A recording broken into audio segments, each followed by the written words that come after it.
Olá, boa noite. Depois do último jogo em Belo Horizonte, que terminou com um sonho brasileiro pelo Hexa nesta Copa, fica a pergunta: qual o legado do Mundial deixado na capital?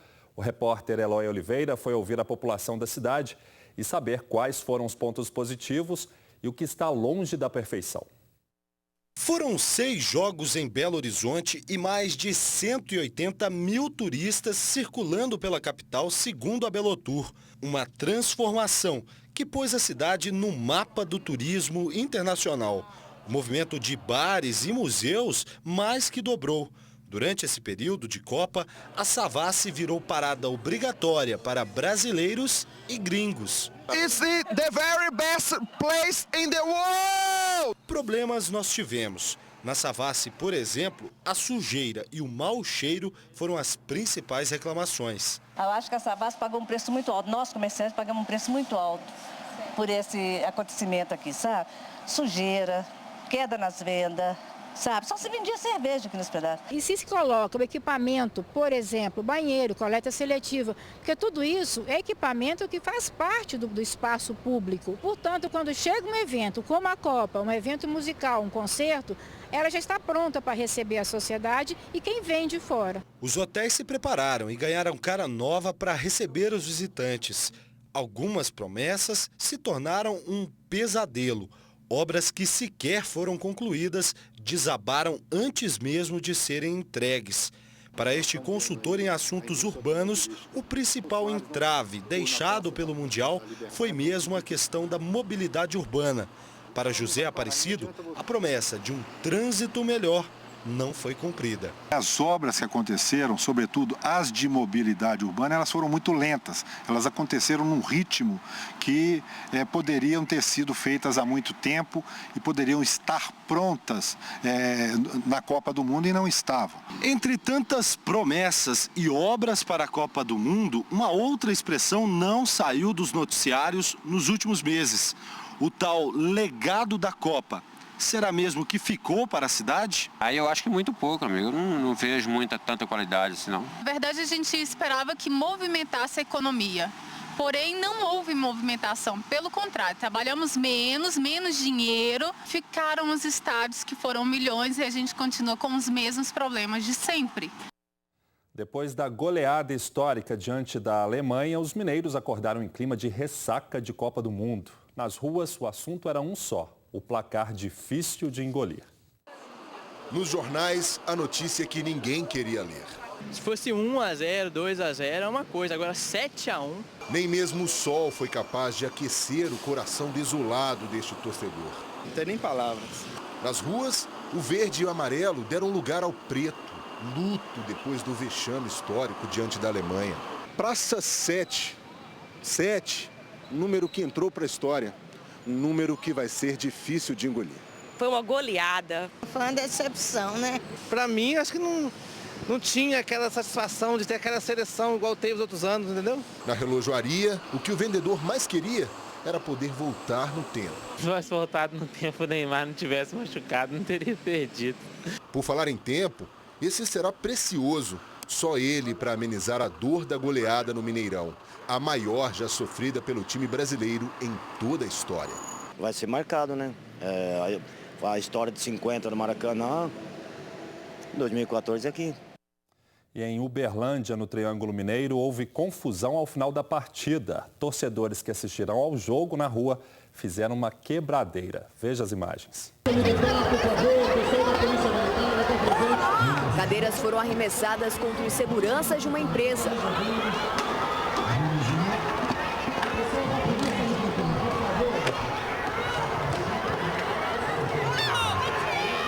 Houve pânico e muita gente foi embora bem antes do fim do jogo.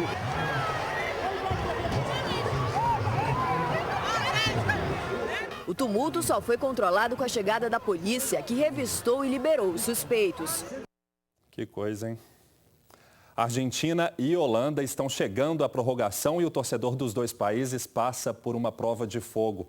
Será que depois da partida desastrosa de ontem entre Brasil e Alemanha, a Savassi aqui em BH teve movimento como visto nas outras partidas da Copa? A repórter Fernanda Pena foi lá conferir.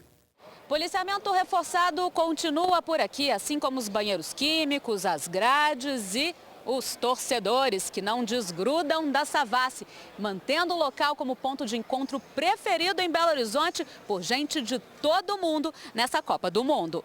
Os bares dos quarteirões fechados ficaram cheios. Em frente às TVs, alguns holandeses e argentinos e muitos alemães. Esse grupo que viaja para o Rio de Janeiro nessa quinta-feira circulava com cartazes nas costas em busca de ingressos para a final domingo no Maracanã. O consultor alemão que vive em Nova York disse que a final será dura, mas que confia na seleção germânica. Também havia brasileiros aos montes. Alguns não dispensaram a camisa amarela, mesmo depois do vexame dessa terça-feira. Laura veio do Rio para assistir a semifinal no Mineirão. Achei que eu fosse pé quente, mas ontem não deu nada certo, né? E por incrível que pareça, também encontramos brasileiros torcendo para que dê a Argentina na final. Que são nossos parceiros sul-americanos, parceiros comerciais e los hermanos. Temos que respeitar e valorizá-los. E a gente tem que aprender a respeitar, né? Os hermanos. Vamos ver o que vai dar nessa partida então, né? O trânsito na Avenida Pedro I, onde cai um viaduto em construção, poderá ser liberado no sábado. Hoje começaram os trabalhos para recuperar o asfalto danificado pela queda da estrutura e pelo trabalho de demolição. A maior parte do entulho já foi retirada. Apenas algumas máquinas permanecem na pista para os últimos trabalhos. O foco agora é no recapeamento da área afetada, já que para retirar o carro que ficou soterrado foi preciso cavar. A previsão de liberação da via otimista é para sábado de manhã.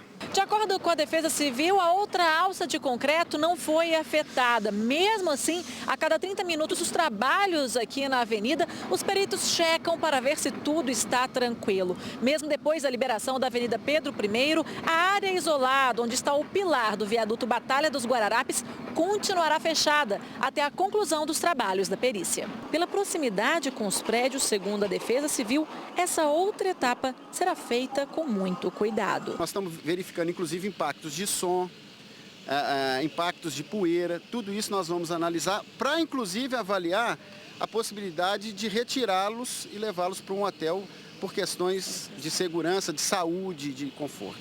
O viaduto caiu na quinta-feira da semana passada, quando operários retiraram as escoras da estrutura em construção. Um carro de passeio, um ônibus e 2 caminhões usados na obra ficaram esmagados. A motorista do coletivo, Rana Cristina dos Santos, de 24 anos, e o condutor do automóvel, Charles Frederico Nascimento, de 25, morreram no local. Segundo a Secretaria de Saúde, 23 pessoas ficaram feridas. E ainda nesta edição, você vai ver o depoimento emocionante dos parentes de Rana, a motorista do ônibus da linha 70, que morreu no acidente. Um caminhão desgovernado deu um susto em moradores do bairro Santo Antônio, na zona sul de Belo Horizonte. O motorista fazia uma entrega de ração na rua Matipó, quando o veículo perdeu o freio e desceu alguns metros. Para evitar um acidente mais grave, o condutor jogou o veículo no passeio e chamou o corpo de bombeiros. A área precisou ser isolada enquanto os militares usavam um cabo de aço para prender e puxar o caminhão-baú. Estava engrenado e tudo, mas desceu-se mesmo, entendeu? Estava encostado, mas desceu. Aparentemente ali não houve danos a nenhuma estrutura de nenhum dos prédios, né? Somente o susto mesmo do motorista que ficou preso ali segurando com o freio, né? Um idoso morreu atropelado por um carro em Juiz de Fora. Segundo testemunhas, o motorista não pôde evitar o acidente. A faixa de pedestres fica a 50 metros do local do atropelamento. Segundo a família, o idoso de 87 anos morava aqui há muito tempo e tinha o hábito de sempre cruzar a avenida nesse ponto. Hoje ele não teve sorte e foi atingido por esse carro que passava pela avenida. O sinal estava aberto para os veículos. Wilson Leonel Vaz morreu no local. Segundo o relato, ele ficou numa dúvida de atravessar ou não atravessar e, num determinado momento, efetuou um deslocamento rápido e foi difícil evitar o atropelamento por parte do condutor. A 50, 60 metros da faixa de pedestres, ainda assim, o motorista vai ser responsabilizado por essa morte? A gente tem que considerar que a parte mais frágil do trânsito é o pedestre, isso é fato, né?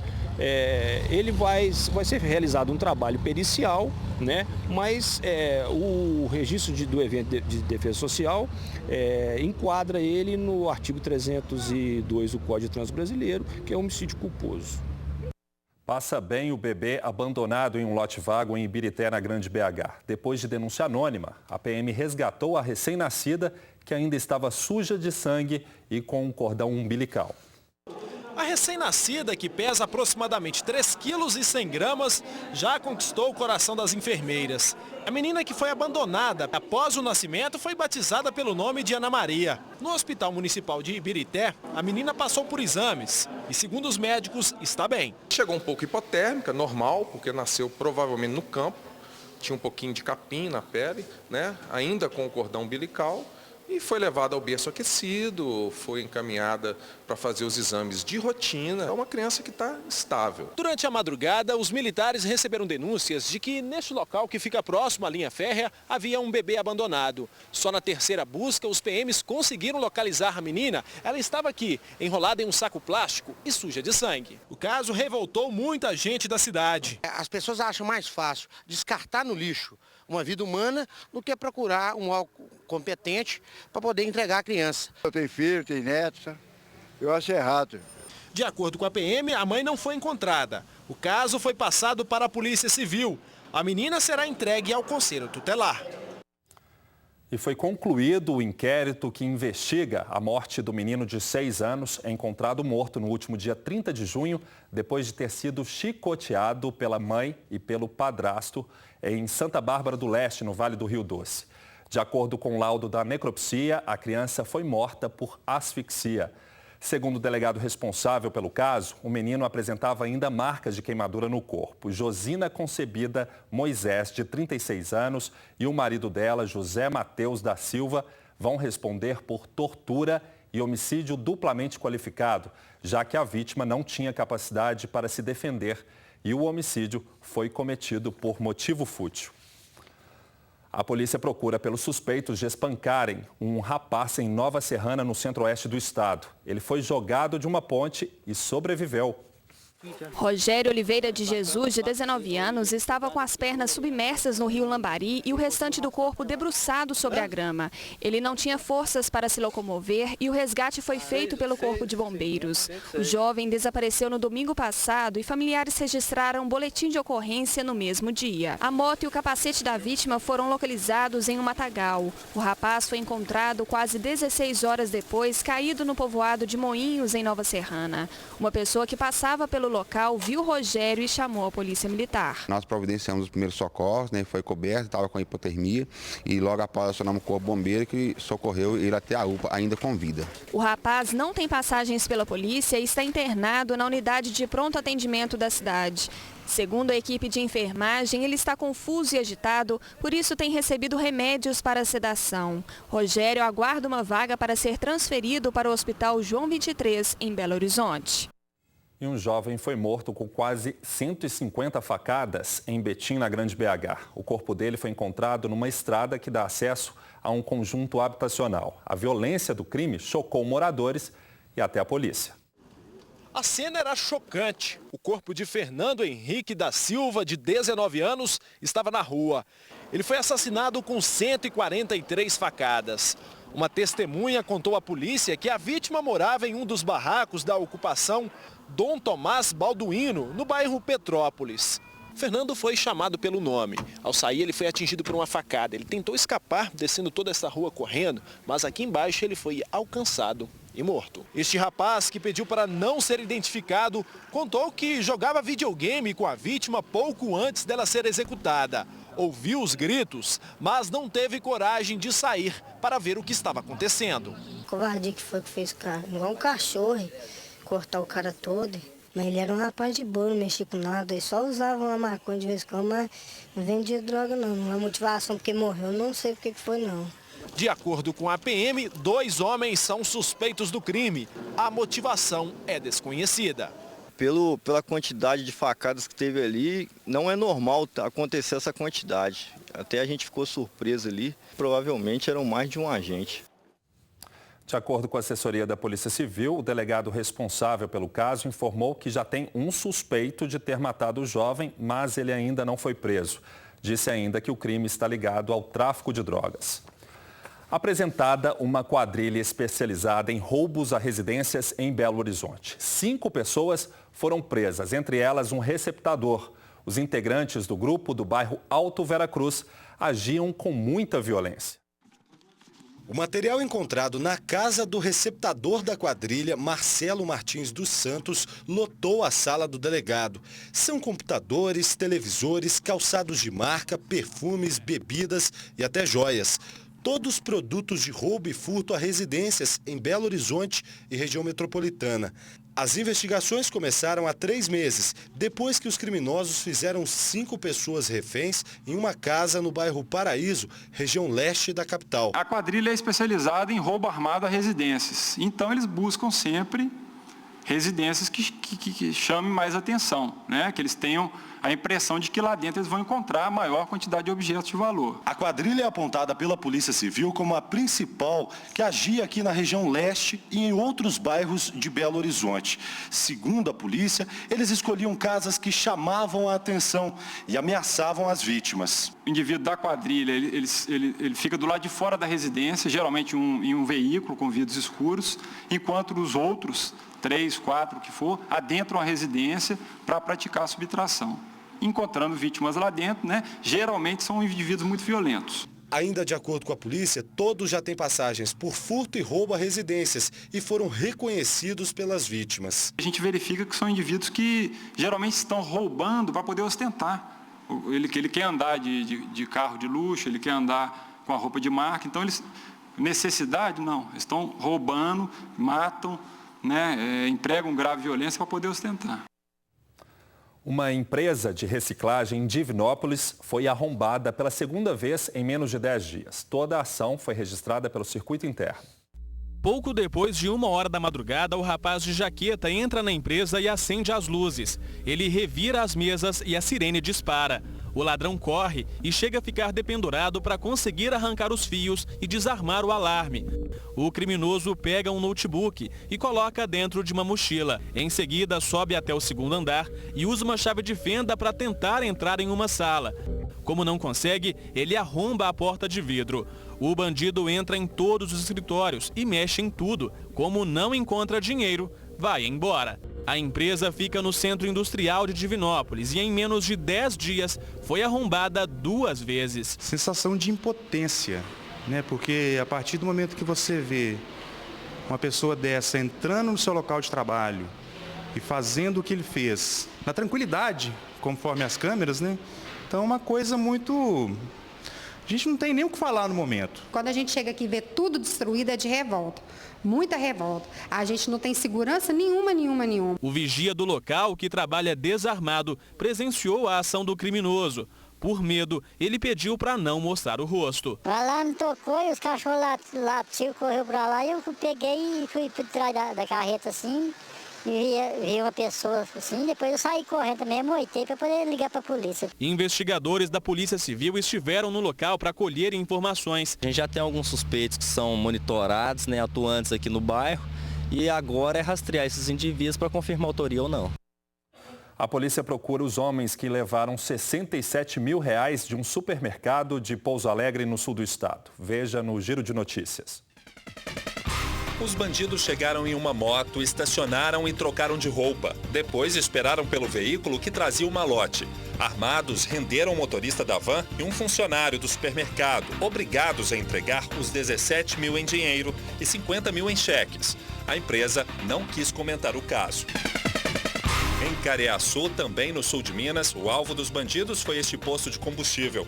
Após render o frentista, um dos bandidos pegou cerca de R$2 mil no caixa, enquanto os comparsas vigiavam a movimentação do lado de fora. Os 3 suspeitos fugiram em um carro, que esperava por eles do outro lado da BR-381. Até o momento, ninguém foi preso. Este foi o 2º assalto ao comércio em 40 dias. E em Cambuí, um casal de idosos foi rendido em casa enquanto dormia. com uma faca para fazer ameaças, os suspeitos reviraram o imóvel e fugiram levando R$100 em dinheiro e um cartão de crédito com a senha que estava anotada junto. Os assaltantes ainda não foram identificados.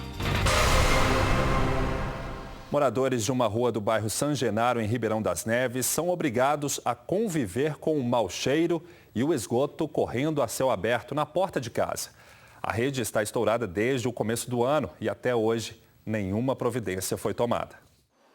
As ruas não têm calçamento, o esgoto escorre a céu aberto. Essas casas que você está vendo aí, nenhuma tem rede de esgoto, está descarregando aqui dentro desse córrego aqui, no cano, entendeu? O bairro todo é muito difícil aqui em Neves, as coisas muito difíceis mesmo.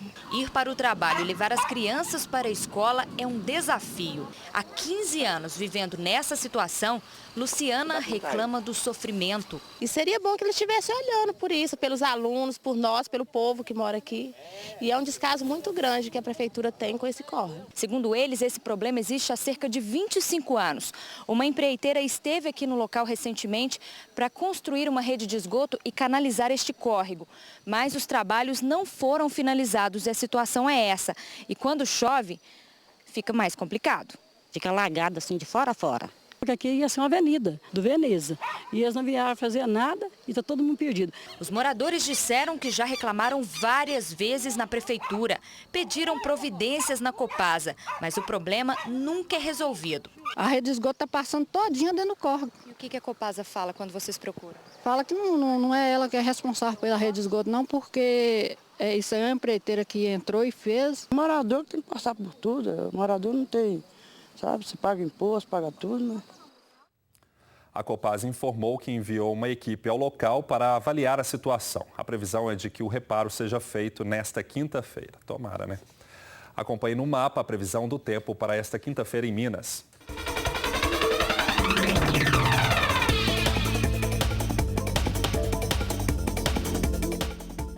O céu fica parcialmente nublado no norte e no Triângulo. Nas outras regiões, há possibilidade de chuva fraca.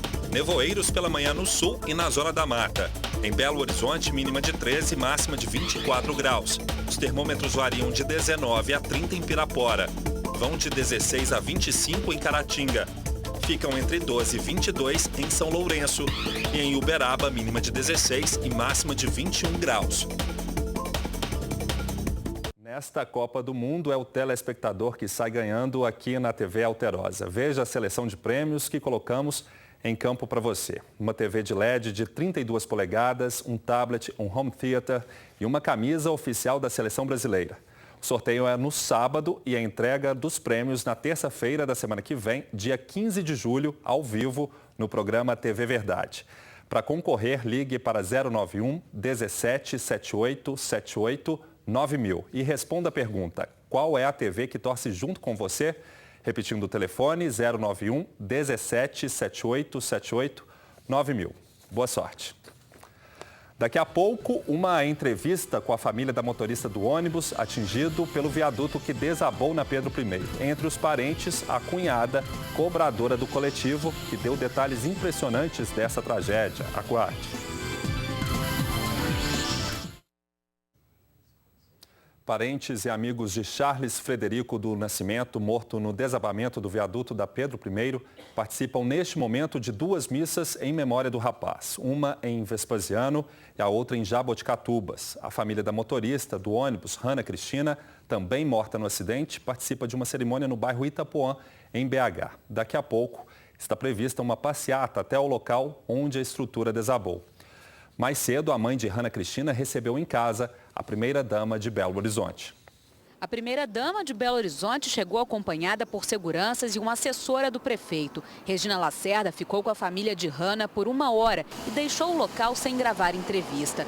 O encontro pedido pela psicóloga também teria a presença de Márcio Lacerda, mas o prefeito não compareceu porque estaria em reunião com os secretários discutindo o andamento do processo sobre o desabamento do viaduto, que aconteceu há 1 semana. Depois da visita, a mãe de Hannah recebeu nossa equipe segurando uma imagem de Santa Terezinha, presente da primeira-dama, a filha da motorista, que também estava no ônibus no dia do acidente. Foi uma visita de mãe, avó, né? Ela Ela veio, me deu um abraço da minha neta. Eu pedi para ela que interferisse para mim para resolver o mais rápido possível o problema do ônibus, né, que é o sustento da minha família. E ela falou que eu podia ficar tranquila. Então, até então, eu prefiro confiar. E a família da motorista ainda tenta entender o que aconteceu. A mulher de 24 anos perdeu a vida, mas salvou os outros ocupantes do veículo, entre eles a própria filha. Hoje a minha filha foi, mas assim, ela aliviou o sofrimento de muito mais gente, né?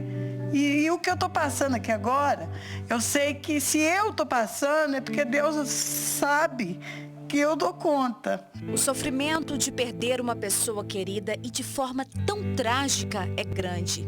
Aos poucos, a família de Hannah Cristina dos Santos tenta tocar a vida e só pensar nos melhores momentos que todos passaram juntos. Eu não tenho uma foto, eu não tenho uma imagem da minha filha triste. A imagem dela é só vendo ela rindo. Muitas pessoas disseram que a Hannah viu o viaduto caindo e imediatamente pisou no freio. O coletivo estava cheio, uma atitude heróica que salvou várias vidas. Salvou a vida da filha dela, de apenas 5 anos, e a da cunhada, Débora Nunes, de 30, que era cobradora do ônibus e ficou muito machucada no rosto. Aí eu só vi ela dando aquela freada. E quando deu aquela freada, só sentiu aquele estrondo, né? Aquele barulho, parecia que o mundo estava acabando. Se ela não tivesse freado, talvez ela teria sobrevivido, mas tinha matado todo mundo que estava do corredor para trás. O veículo era a única fonte de renda de Hannah, que tinha 24 anos, e do irmão dela, que é casado com Débora e tem 3 filhos pequenos. A gente só quer que eles resolvam tudo sem mais sofrimento, sem mais dor para a família, entendeu? Que a gente não está pedindo nada. Não vai devolver a vida da minha filha, não. Mas eu quero que os culpados sejam punidos, né? Eu tô querendo assim, eu dormir e acordar e ver que isso é mentira. Ela é a nossa heroína, né, Tatá?